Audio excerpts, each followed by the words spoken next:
Recentemente eu ouvi de um pastor que o maior campo missionário no Brasil são as igrejas evangélicas, porque os evangélicos não conhecem o evangelho.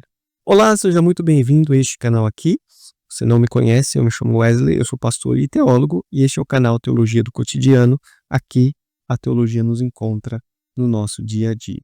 Bom, gente, antigamente eu achava que o estudo da teologia deveria acontecer em ambientes acadêmicos.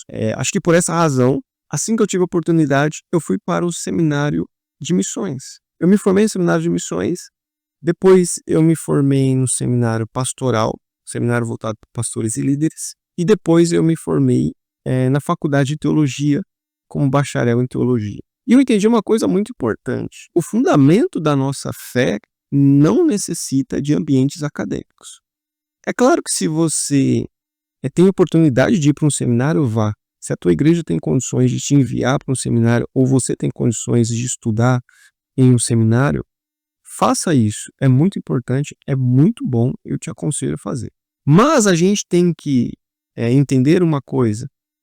Nós precisamos estar prontos, é isso que o apóstolo Pedro vai dizer em 1 Pedro 3,15, para dar razão da fé que nós temos, ou para dar razão da esperança que nós temos. Ou seja, se alguém perguntar para você qual evangelho você crê, ou qual é a sua base teológica, quais são os fundamentos da sua fé, nós precisamos estar prontos e aptos. E se nós fizermos isso, nós vamos evitar de cair em muitos erros teológicos. Quando o apóstolo Paulo chegou em Bereia, lá em Atos no capítulo 17, a Bíblia vai dizer que os bereanos recebem com muito interesse o discurso de Paulo, mas submetem o discurso de Paulo à verdade revelada das Escrituras, ou seja, eles acolhem o discurso de Paulo, mas ao mesmo tempo vão confirmar nas Escrituras se de fato o que Paulo estava falando correspondia à verdade. Muitos erros teológicos a gente evitaria se a gente seguisse o exemplo dos bereanos, de confirmar e comprovar se tudo aquilo que as pessoas estão nos falando corresponde à verdade dos fatos. Por exemplo, eu ensino na igreja que eu pastoreio a colocar à prova tudo aquilo que eu falo. Então eu digo para eles assim, não é porque eu sou o pastor da igreja, ou estou como pastor da igreja, que você vai acolher tudo aquilo que eu digo. Porque pode ser que um dia eu fale algo que não seja correto e você acabe embarcando nessa porque você não teve o cuidado de examinar se aquilo que eu estava falando de fato estava alinhado com a verdade revelada das Escrituras. Eu tenho muito medo de falar heresia, eu estudo para não falar heresia, mas eu tenho um medo muito maior. O meu medo é falar alguma heresia e todo mundo falar amém. Porque aí as pessoas não tiveram condições de identificar que aquilo que eu estava falando não correspondia a uma verdade revelada do Evangelho. Chegando na igreja que eu pastorei, uma série de mensagens chamada Fábrica de Ídolos. E eu estou denunciando a idolatria. E algumas pregações que eu fiz críticas pesadas a comportamentos, a obras da carne. A gente denuncia esse tipo de coisa. Então, como pastor, o zelo pela palavra de Deus nos leva a denunciar o pecado. Mas muitas vezes, os mesmos pastores, no caso eu me incluo nisso, que denunciam o pecado, não gostam quando outras pessoas denunciam o nosso pecado. Então, assim, muitas vezes a gente critica o comportamento e as posições que algumas pessoas fazem ou assumem, mas a gente se sente desconfortável e muitas vezes a gente não aceita quando nós somos criticados. Esses dias, uma pessoa da minha igreja disse para mim assim: pastor, eu não esperava essa atitude de um pastor. Essa atitude que você teve não é a atitude de um pastor. E quando eu examinei o que a pessoa estava falando, de fato eu cheguei à conclusão que a atitude que eu tive não correspondia àquilo que se espera de um pastor. A pessoa estava passando por um momento delicado na sua vida, por uma situação delicada, e eu não tive a sensibilidade, eu não tive o carinho, eu não tive o cuidado. Eu negligenciei a dor daquela pessoa. Então, o que me restou foi pedir perdão, Mas muitas vezes, quando nós somos criticados, a gente evoca para nós ou chama para nós alguns títulos que não nos cabem. Como, por exemplo, imagina que você vai criticar algum pastor. Ele vai evocar para si o título de eu sou a autoridade espiritual dessa casa aqui. Lá em Apocalipse, quando está registrado a carta às 7 igrejas do Apocalipse, Jesus, ele escreve por meio de João ao anjo da igreja. A palavra anjo ali significa mensageiro. A palavra anjo significa mensageiro. Então, quando a Bíblia fala assim, ao anjo da igreja que está em Éfeso, em Laodiceia, em Esmirna, em Tiatira, em Sardes, em Filadélfia, em Laodiceia, o que ele está falando? Para quem que ele está direcionando? Ele está direcionando para um mensageiro, certo? Então, a autoridade da igreja é Jesus Cristo. É Jesus Cristo que está corrigindo a sua igreja. É Jesus Cristo que está ensinando a sua igreja. O anjo da igreja, ele é o portador da mensagem. Ele é o responsável por transmitir a mensagem.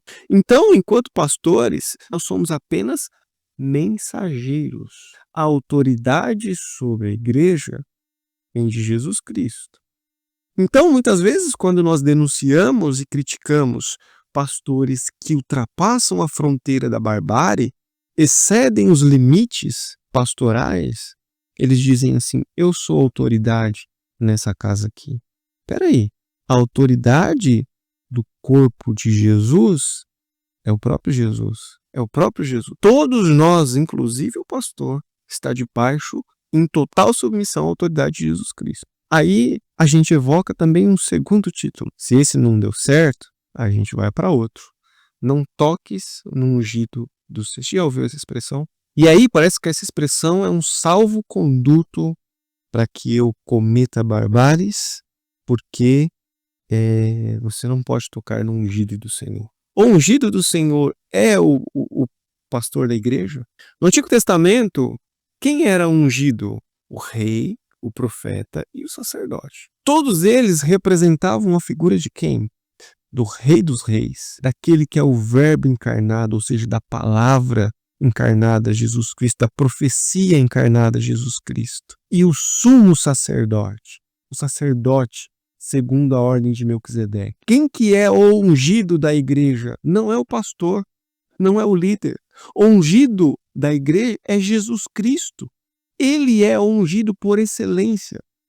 E nós recebemos a sua unção porque por meio do seu Espírito Santo nós estamos conectados à cabeça, que é o Cristo, Jesus Cristo. Ele é o ungido por excelência. Nós, todos os cristãos, desde o pastor, todos os cristãos, todos aqueles que fazem parte do corpo de Cristo, receberam a unção por meio do Espírito Santo, porque a unção é derramada sobre a cabeça e da cabeça escorre para o corpo. Nós recebemos a unção.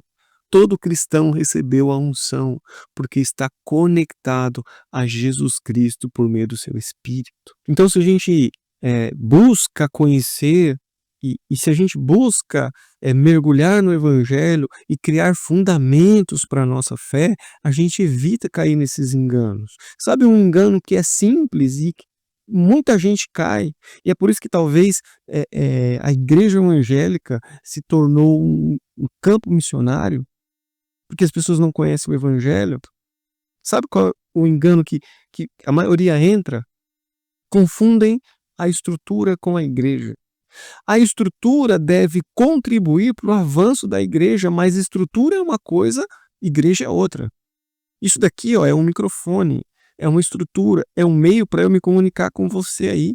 Assim é o microfone da igreja, assim é o palco da igreja, assim são as 4 paredes da igreja. E aí sabe o que a gente faz? A gente sacrifica as ovelhas por conta da estrutura.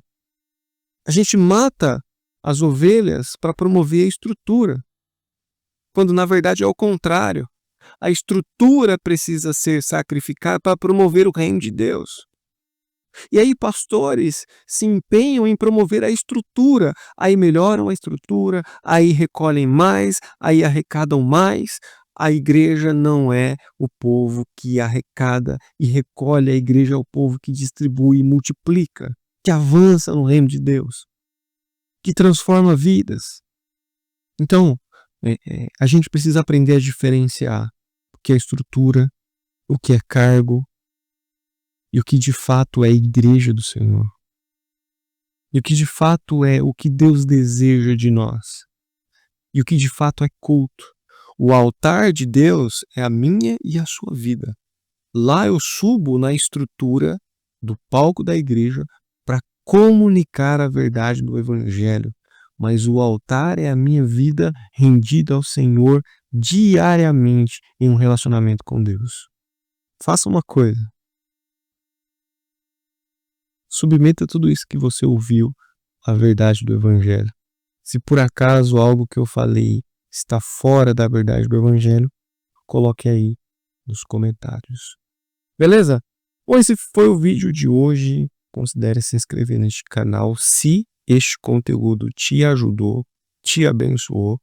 Considere aí também deixar o like e compartilhar essa mensagem com alguém. Tá bom? Eu vou continuar aqui denunciando algumas coisas, denunciando o meu pecado enquanto pastor, mas denunciando também algumas barbáries que acontecem em algumas igrejas. Quando o apóstolo Paulo chega na Galácia, ele resiste ao apóstolo Pedro face a face, porque ele havia desvirtuado da verdade do Evangelho. Então é assim que deve ser entre nós também.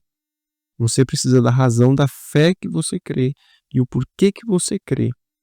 A gente se vê no próximo vídeo. Até a próxima. Valeu!